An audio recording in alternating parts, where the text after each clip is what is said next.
સાચી શક્તિ ક્યાંથી મળે છે? રામાયણમાં એક એવો નાયક છે જેણે એક છલાંગમાં સમુદ્ર ઓળંગી લીધો. સુવર્ણની લંકાને આગ લગાડી દીધી.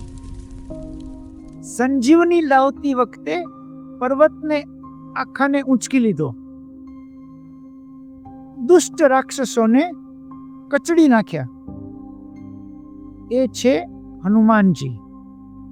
પણ કોઈ તેમને પૂછે કે તમારી આ શક્તિ ક્યાંથી આવી, તો હાથ જોડીને તેઓ કહે છે, આ તો મારા ભગવાન શ્રી રામની શક્તિ છે. તેમની શક્તિ તેમના સ્નાયુઓમાં નહીં, પરંતુ તેમના સમર્પણમાં, તેમની શરણાગતિમાં હતી. જ્યારે સીતાજી ગુમ થઈ ગયા તો તેમને શોધવા હનુમાનજી સમુદ્રમાં ઝંપલાયું.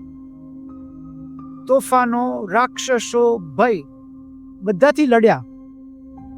એ માત્ર રામના કાર્ય માટે. તેમણે સીતાજીને ભગવાન શ્રી રામની અંગૂઠી આપી, લંકાનું દહન કર્યું અને પાછા ફર્યા.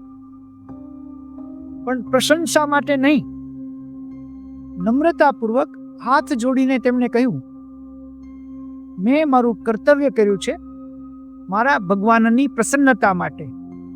બસ આ જ એમનો ભાવ હતો. વિશાળ શક્તિ પણ સમર્પણની સામે નમે. ઇન્દ્રજીત, કુંભકર્ણ, રાવણ એ કોઈ હનુમાનજીને કબલો કરી શક્યા નહીં. પણ હનુમાનજીને અહંકાર ન હતો.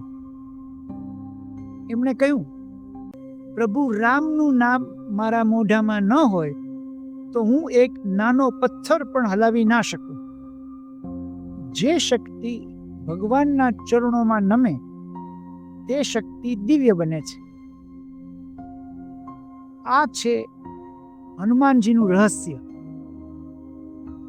શક્તિ નહીં, સેવા. દેખાડો નહીં, પરંતુ ભક્તિ. અને અહંકાર નહીં, પણ શરણાગતિ. હું કશું નથી. આ બધું શ્રી રામનું છે અને તેમના માટે છે.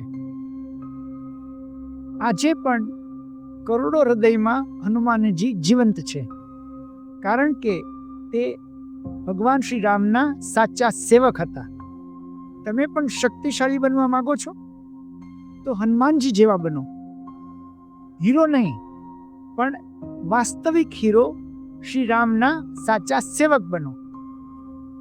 આવા ભક્તિમય વિડીયો જોવા માટે ઉપદેશામૃત સાથે જોડાયેલા રહો. ઉપદેશામૃત એ માત્ર યુટ્યુબ ચેનલ નથી. આ એક યાત્રા છે શાંતિ અને આત્મવિશ્વાસ તરફ. ફરી મળીશું એક નવા શાશ્વત ઉપદેશ સાથે. હરે કૃષ્ણ.